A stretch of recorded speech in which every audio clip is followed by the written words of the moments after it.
नमस्कार, उत्तराखंड एक्सप्रेस में आप सभी का स्वागत है। मैं हूं नीलू। तो उत्तराखंड में बुधवार को कोरोना के 19 नए मामले सामने आए हैं, जिसमें उत्तरकाशी, नैनीताल, देहरादून में 2-2, टिहरी में 6, उधम सिंह नगर में 4 नए मामले सामने आए हैं। वहीं हरिद्वार और अल्मोड़ा में एक नया मरीज कोरोना संक्रमित मिला है। इस तरह अब राज्य में कोरोना पॉजिटिव के कुल आंकड़े बढ़कर 132 हो गए हैं, जिसमें से 76 एक्टिव केस हैं, 55 लोगों ने रिकवर किया है और मृतकों का आंकड़ा एक ही है।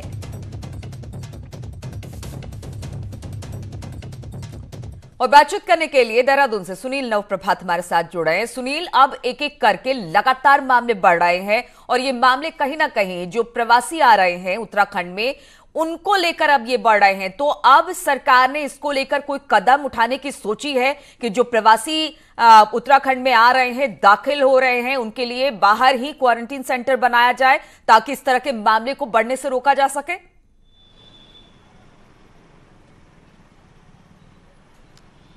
देखिए नीलू, पिछले एक हफ्ते में जिस तरह से प्रवासियों की आमद की रफ्तार बढ़ी है, उसी के अनुरूप यहाँ पर कोरोना पॉजिटिव की संख्या भी लगातार बढ़ती जा रही है। पिछले एक हफ्ते में करीब 52 नए केस सामने आए हैं और इनमें एक भी राज्य के भीतर से नहीं है, यानी कि जो 52 के 52 केस अदर स्टेट से जो उत्तराखंड आए वो शामिल हैं। सरकार ने जरूर इस दिशा में अब सख्ताई बरतनी शुरू कर दी है। जिस तरह से बताया गया है कि अब विभिन्न प्रदेशों से रेड जोन एरिया से जो भी यात्री आएंगे, जो भी प्रवासी आएंगे, उनको बॉर्डर एरिया में ही आइसोलेट कर दिया जाएगा, वहीं पर उनकी सैंपलिंग होगी और जब तक उनकी रिपोर्ट नेगेटिव नहीं आती तब तक उनको अपने जनपद के लिए रवाना नहीं किया जाएगा। राज्य में इसी रफ्तार से राज्य में सैंपल लेने की भी रफ्तार तेज हुई है। जहां पहले प्रतिदिन करीब 100-150 सैंपल लिए जा रहे थे, आज की डेट पर 700 से 800 सैंपल पर डे हो रहे हैं। जिस तरह से लगातार मामले उत्तराखंड में बढ़ रहे हैं, अब मामला 100 के ऊपर पहुंच गया है, 150 के आसपास पहुंचने वाला है। ऐसे में जो तैयारी है, क्या वो पूरी दिखाई दे रही है? अगर आंकड़े बढ़ते हैं तो दिक्कतें उत्तराखंड के लिहाज से काफी अहम हो जाएगी, क्योंकि यहाँ पर चिकित्सा सुविधा भी बहुत अच्छी नहीं है।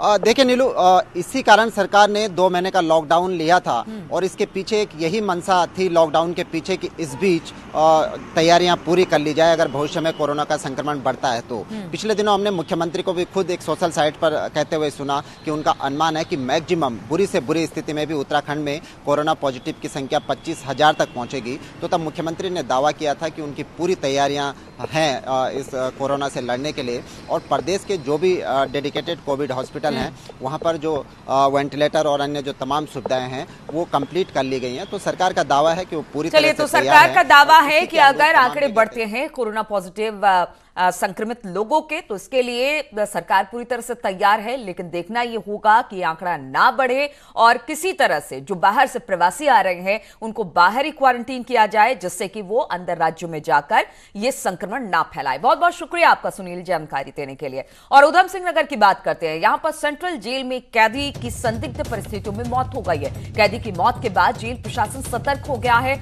और जेल में 8 कैदियों के कोरोना टेस्ट के लिए रैंडम सैंपल लिए जा रहे हैं। इनमें से एक कैदी की सीने में दर्द के शिकायत के बाद मौत हो गई। मृतक कैदी उत्तर प्रदेश के बदायूं का रहने वाला था।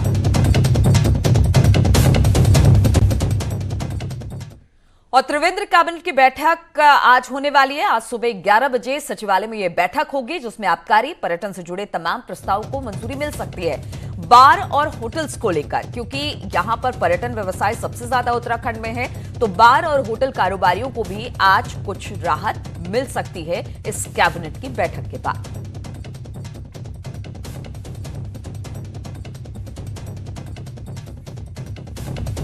और कोविड-19 के चलते 31 मई तक लॉकडाउन पार्ट 4 के लिए पब्लिक ट्रांसपोर्ट के लिए उत्तराखंड परिवहन विभाग ने एसओपी यानी गाइडलाइन जारी की है।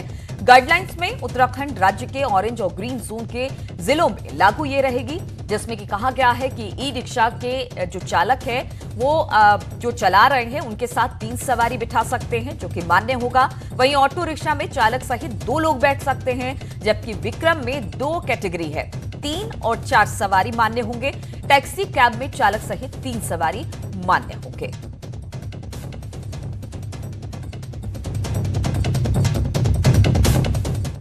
और राज्य में 8 बड़े शहरों में लागू ट्रैफिक के ऑड इवन नियम को खत्म कर दिया गया है। सीएम त्रिवेंद्र रावत के आदेश के बाद ये नियम खत्म किया गया।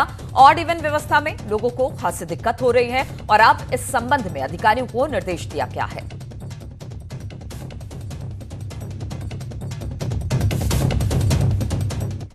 और सीएम त्रिवेंद्र रावत ने बुधवार को सभी जिलाधिकारियों के साथ बैठक की, जिसके बाद कहा कि अब उत्तराखंड में सरकार सभी प्रवासियों के लिए इंस्टीट्यूशनल क्वारंटीन की व्यवस्था करेगी, खास तौर पर उन लोगों के लिए जो दूसरे राज्यों के रेड जोन से लौट रहे हैं। सीएम ने कहा कि इसके जो नियम बनाए जा रहे हैं, साथ ही कहा कि होम क्वारंटीन का पालन अब जो शख्स नहीं करेगा उसे इंस्टीट्यूशनल क्वारंटीन किया जाएगा।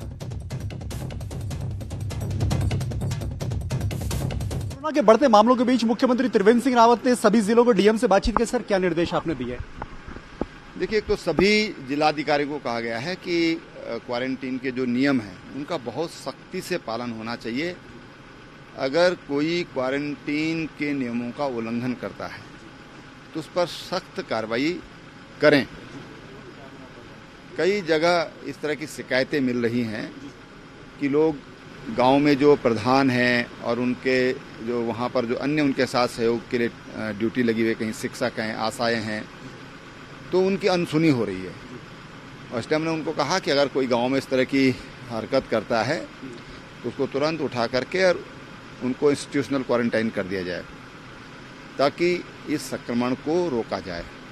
हम ये महसूस कर रहे हैं कि लॉकडाउन में छूट के परिणाम स्वरूप वायरस के संक्रमण में बहुत तेज़ी से वृद्धि हुई है और जिस तरह से जो उत्तराखंड वासी देश के विविध भागों से वापस आ रहे हैं उसकी संभावना और अधिक है और इसलिए उनकी ट्रैवल हिस्ट्री क्या है, वो कहाँ से आ रहे हैं, और इसलिए कहा गया कि इंस्टीट्यूशनल क्वारंटाइन आप करें। जहाँ पर कोई हॉट स्पॉट से आ रहे हैं या कंटेनमेंट जोन के आसपास से आ रहे हैं तो उसके लिए आप इंस्टीट्यूशनल क्वारंटाइन करें ताकि इस संक्रमण को रोका जा सके। मतलब ये कोई हरिद्वार पहुंचता है, हल्द्वानी पहुंचता है तो उसे वहीं पर क्वारंटीन कर दिया जाए? देखिए, उसके लिए अभी पूरा नियमावली बन रही है। अगर जिलाओं में व्यवस्था है, वहाँ पर होटल्स हैं, तो वहाँ पर उनको घर के आसपास से अगर क्वारंटाइन किया जाए, उनके जिले में क्वारंटाइन किया जाए, वो हमारी प्राथमिकता होगी। ये रहेगा कि इंस्टीट्यूशनल क्वारंटीन को प्राथमिकता दी जाए। अगर कोई सस्पेक्टेड हैं या सस्पेक्टेड एरिया से आ रहे हैं तो उनको इंस्टीट्यूशनल क्वारंटाइन के निर्देश दिए गए। ग्राम प्रधानों की हेल्प के लिए भी आपने बात कही? देखिए, ग्राम प्रधानों को अधिकार दिए गए हैं, बाकी वहाँ पर जो गवर्नमेंट एम्प्लॉई हैं पहले से ही वहाँ पर तैनात है। बातचीत को शुक्रिया, धन्यवाद। मुख्यमंत्री त्रिवेंद्र सिंह रावत जिनका साफ तौर पे कहना है कि अब जिस तरीके से उत्तराखंड में मामले बढ़ते जा रहे हैं, इंस्टीट्यूशनल क्वारंटीन करने की व्यवस्था सरकार बना रही है। यानी होम क्वारंटीन में अगर आपने नियम तोड़ने की कोशिश की तो आप पर अब सख्त कार्रवाई होगी और अब आपको इंस्टीट्यूशनल क्वारंटीन किया जाएगा। और जो लोग दूसरे राज्यों से आने वाले हैं उनके लिए भी सरकार ये व्यवस्था बनाने जा रही है कि उनको इंस्टीट्यूशनल क्वारंटीन किया जाए। कैमरा पर्सन दीपक उपाध्याय के साथ दीपांकर भट्ट, न्यूज़ 18 देहरादून। और उत्तराखंड में फिलहाल कोई जिला रेड जोन में नहीं है, सभी 13 जिले ऑरेंज या फिर ग्रीन जोन में है। लेकिन पास बनाने और क्वारंटीन होने को लेकर अलग अलग नियम है, जिसमें लोगों में कंफ्यूजन है। लेकिन हम आपको बता दें कि पास और क्वारंटीन की क्या व्यवस्था है। सबसे पहली बात यह कि जिले के अंदर मूवमेंट के लिए सुबह 7 बजे से शाम के 4 बजे तक किसी तरह के पास की जरूरत नहीं होगी। आप जिले में कहीं भी जा सकते हैं, लेकिन शाम 4 बजे से सुबह 7 बजे तक आपको जिले के अंदर मूवमेंट के लिए पास बनाना होगा। वहीं अगर आप ग्रीन से ग्रीन जोन के जिले में जाते हैं तो आपको पास की जरूरत नहीं होगी, लेकिन जरूरी है कि दोनों ग्रीन जोन के जिलों की सीमा आपस में जुड़ी हो। वहीं इस सूरत में आपको क्वारंटीन भी नहीं होना होगा। वहीं दूसरी तरफ अगर आप ग्रीन से ग्रीन जोन में जा रहे हैं और बीच में ऑरेंज जोन का जिला पड़ता है तो आपको पास भी बनाना पड़ेगा और क्वारंटीन भी होना पड़ेगा। वहीं अगर आप ग्रीन जोन से ऑरेंज जोन या फिर ऑरेंज से ग्रीन जोन में जाते हैं तो आपको पास की जरूरत होगी। वहीं आपको ग्रीन से ऑरेंज में आने पर भले ही क्वारंटीन होने की जरूरत ना पड़े, लेकिन ऑरेंज से ग्रीन में लौटने पर आपको फिर क्वारंटीन होना होगा। तो ये कुछ नियम हैं जो कि बनाए गए हैं ऑरेंज, ग्रीन और रेड जोन में। हालांकि उत्तराखंड में रेड जोन एक भी नहीं है। 7 से 4 बजे तक कोई जिले के अंदर कहीं भी जाना चाहता है, उसमें किसी तरह के पास की आवश्यकता नहीं है। अगर आप 4 बजे के बाद जाएंगे तो तब आपको आवश्यकता पड़ेगी, क्योंकि उसके बाद लॉकडाउन है, मार्केट बंद है। 7 बजे से 7 बजे तक पूरी तरह बंद रहेगा, लेकिन हमने 4 बजे से ही बंद किया है। और पिथौरागढ़ में लेपू लेक सड़क बनने के बाद भले ही नेपाल ने पूरी तरह भारत विरोधी रुख अपना लिया हो, लेकिन सच्चाई ये भी है कि नेपाल के लोग आज भी कई मामलों में भारत पर ही निर्भर है। और अब तो नेपाल के छांगरू और तिंकर के लोगों के लिए नेपाल घुटनों पर नजर आ रहा है। ताजा सीमा विवाद से भले ही भारत और नेपाल के रिश्तों में तल्खी बड़ी हो, बावजूद इसके दोनों मुल्कों का सामाजिक ताना बाना काफी हद तक एक सा ही है। और यही वजह है कि नेपाल के लोग आज भी कई मामलों पर पूरी तरह भारत पर ही निर्भर हैं। उच्च हिमालयी इलाकों में बसे नेपाल के छांगरू और तिंकर गांव हर साल माइग्रेशन करते हैं। छांगरू और तिंकर के ग्रामीण रंग समुदाय से हैं और इनका खान पान, रहन सहन, भाषा, बोली पूरी तरह भारतीय रंग समुदाय से मिलती है। वहाँ की बेटी हमारे यहाँ है, हमारी बेटी उनके यहाँ ब्याही हुई है, और उनका आना जाना सारा चीज़ हमारे हिंदुस्तान के माध्यम से है। चाहे गरब्यांग के सीतापुर से वो लोगों का आना जाना है, और जो संस्कृति है, जो उनकी जो कल्चर है, वो सब हम लोगों के आपस में मिलता हुआ है। दोनों गांवों के करीब 300 परिवार गर्मियों के सीजन में ऊपरी इलाकों को लौटते हैं, लेकिन आज भी इनके आने जाने का रास्ता भारत के धारचूला और सीतापुर से ही है। लॉकडाउन के कारण इस साल छांगरू और तिंकर के ग्रामीण अभी भी नेपाल के धारचूला में ही हैं। ऐसे में नेपाल ने भारत से अपने नागरिकों के लिए पुल खोलने की गुजारिश की है। अधिकारियों के माध्यम से एक पत्र प्राप्त हुआ है, उसमें उन्होंने जो उच्च हिमालय क्षेत्र में माइग्रेशन करने वाले परिवार हैं उनके जो है आने की अनुमति उन्होंने मांगा हुआ है। इस संदर्भ में हमने अभी जो है गृह मंत्रालय को और शासन की तरफ लिए जो है पत्र प्रेषित किया है। अंतर्राष्ट्रीय सीमाएं मुल्कों के भूभाग को भले ही तय करती हों, लेकिन इंसानी ताना बाना इससे काफी ऊपर होता है। नेपाल सरकार जितनी जल्दी ये बात समझेगी, उसके नागरिकों के लिए उतना ही बेहतर होगा। नहीं तो तय है कि आने वाले समय में बॉर्डर पर बसे नेपाली नागरिकों को और दिक्कतें उठानी पड़ सकती हैं। न्यूज़ 18 के लिए पिथौरागढ़ से विजयवर्धन उप्रेती की रिपोर्ट। वहीं नेपाल के नए रिक्शे पर भारत सरकार के विदेश मंत्रालय ने भी प्रतिक्रिया दी है। भारत सरकार की तरफ से कहा गया कि संशोधित नक्शा जारी करने का एक तरफा फैसला किया गया है, जो ठीक नहीं है, क्योंकि इसमें भारतीय क्षेत्र के कुछ हिस्से शामिल हैं। साथ ही भारत की तरफ से कहा गया कि सीमा विवाद को हल करने के द्विपक्षीय समझ के ये खिलाफ है और ऐसे क्षेत्रीय दावों को भारत स्वीकार नहीं करेगा।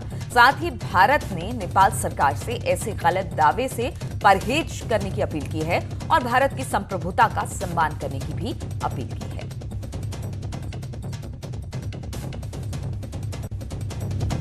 और खबर पिथौरागढ़ से, यहां पर रंगोनिया और पटवारी प्रमोद कार्की के ऑडियो क्लिपिंग की जांच अब शुरू हो गई है। डीएम पिथौरागढ़ ने एसडीएम मुंशियारी को जांच के आदेश दिए हैं।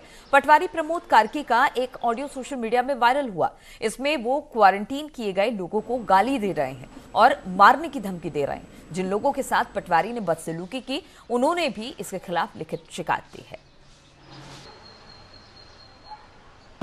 व्यवस्था सुनिश्चित करने के लिए उनको कुछ बात कह रहे हैं, उसके बारे में उस व्यक्ति द्वारा आपत्ति भी दर्ज किया गया है।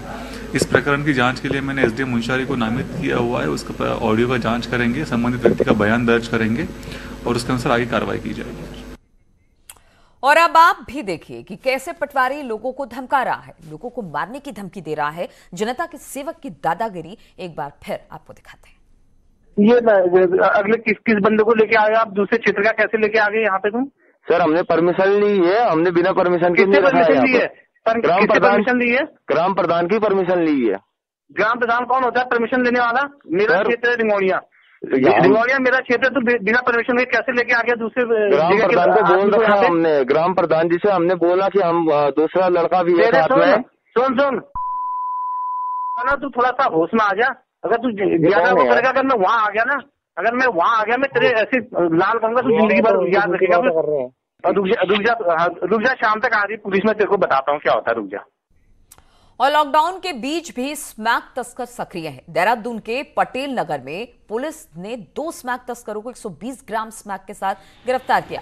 ये तस्कर अन्य राज्यों से लॉकडाउन पास बनाकर यहां पहुंचे। तस्कर नदी के अंतिम संस्कार का पास बनाकर यहां पर पहुंचे थे और मुखबिर की खबर पर दोनों को पकड़ा गया। पकड़े गए 120 ग्राम स्मैक की कीमत करीब 7 लाख रुपए है और दोनों के खिलाफ अब एनडीपीएस एक्ट के तहत मामला दर्ज कर लिया गया है। और करोड़ों की छात्रवृत्ति घोटाले के मुख्य आरोपी माने जाने वाले गीताराम नौटियाल की ज्वाइंट डायरेक्टर पद पर बहाली के साथ ही मामला एक बार फिर से तूल पकड़ने लग गया है। शासन के इस फैसले के खिलाफ याचिकाकर्ता एक बार फिर से कोर्ट जाने की तैयारी करने लगे, तो इधर कांग्रेस पूरे प्रकरण पर सवालिया निशान लगा रही है। उत्तराखंड का बहुचर्चित छात्रवृत्ति घोटाला एक बार फिर से सुर्खियों में है। इसकी वजह है घोटाले के मुख्य आरोपी तत्कालीन समाज कल्याण अधिकारी गीताराम नौटियाल, जिन्हें घोटाले के बाद भी 2 प्रमोशन मिले।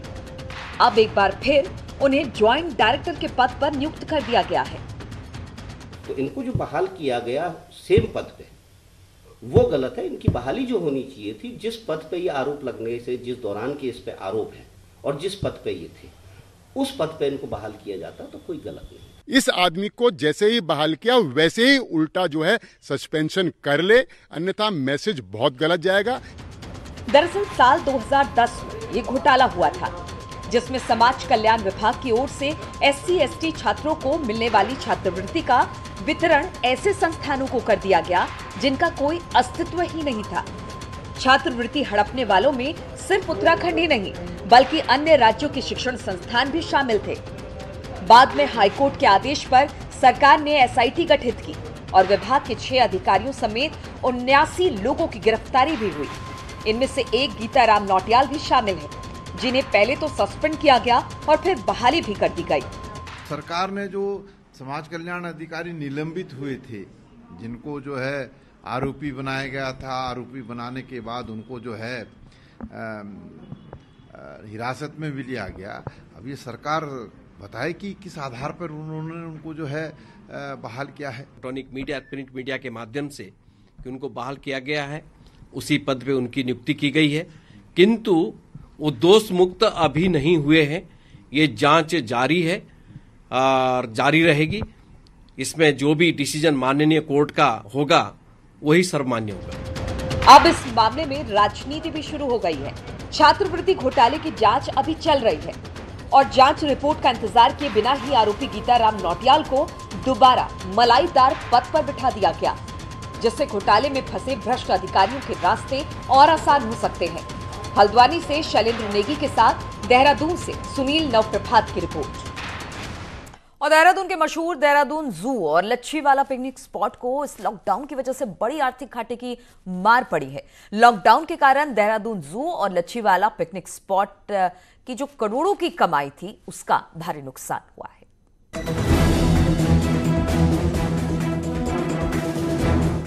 लॉकडाउन के चलते वन विभाग को बड़ा आर्थिक नुकसान हुआ है।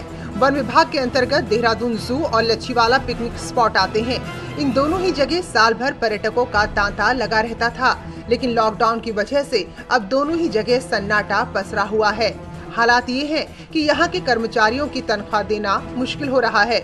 अब जू अथॉरिटी ने सरकार से मदद की गुहार लगाई है कि जो हमारा जानवर के लिए जो खाने पीने का है, PRT जवान का जो रखा गया उनका तनख्वाह है, साथ साथ हमारा जो बिजली पानी के लिए जो खर्चा आता है, उसके लिए भी हमने जो हमारा PFM है उनको भी अनुरोध किया गया है, ताकि DFO देहरादून के माध्यम से कुछ बजट इसमें जितना संभव हो सके उसमें मिले, तो इसमें ये सुचारू रूप से इसका मेंटेनेंस हम कर पाएंगे। लॉकडाउन की वजह से वन विभाग की आर्थिक स्थिति खस्ता हो गई है।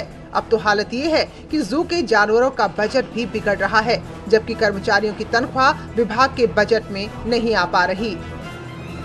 न्यूज़ 18 के लिए देहरादून से किशोर रावत की रिपोर्ट। और लॉकडाउन का असर आम जनजीवन पर ही नहीं पड़ा है, बल्कि पहाड़ी फल काफल पर भी इसका गहरा असर पड़ा है। औषधीय गुणों से भरपूर पहाड़ी फल काफल लॉकडाउन के चलते बाजारों में नहीं पहुंच पा रहा है। इस बार अच्छी बारिश और लॉकडाउन की वजह से इसकी पैदावार तो अच्छी हुई, लेकिन इसे बेचकर अपनी आजीविका चलाने वाले इसे बाजार तक नहीं ले जा पा रहे हैं। अब जो है जब लॉकडाउन हुआ तो प्रकृति को एक संजीवनी मिली। थोड़ा सा काफल के पेड़ों में अच्छी फसल हुई है, बारिश भी बराबर हुई है। लॉकडाउन की वजह से गाड़ियां भी नहीं चल रही, इसलिए ज्यादा बिक्री तो हो नहीं रही। काफल स्वास्थ्य के लिए काफी अच्छा माना जाता है। इसमें प्रचुर मात्रा में विटामिन और मिनरल पाए जाते हैं। वहीं इसकी गुठलियां भी बेहद काम की होती हैं। विटामिन वगैरह भी अच्छे हैं, मिनरल्स वगैरह भी हैं और इसमें एंटीऑक्सीडेंट एक्टिविटी होती है इसकी जूस वगैरह में, और बाकी लोग इसको शीतल पेय के रूप में भी इस्तेमाल करते हैं। काफल के लिए लॉकडाउन फायदेमंद रहा क्योंकि इसकी फसल अच्छी हुई, लेकिन इसी लॉकडाउन के चलते अब बाजारों तक ये नहीं पहुंच पा रहा है। श्रीनगर गढ़वाल से न्यूज़ 18 के लिए सुधीर भट्ट की रिपोर्ट। तो उत्तराखंड की खबरों में फिलहाल इतना ही। रुकेंगे छोटे से ब्रेक के लिए और आगे होंगे आपके साथ अनुभव।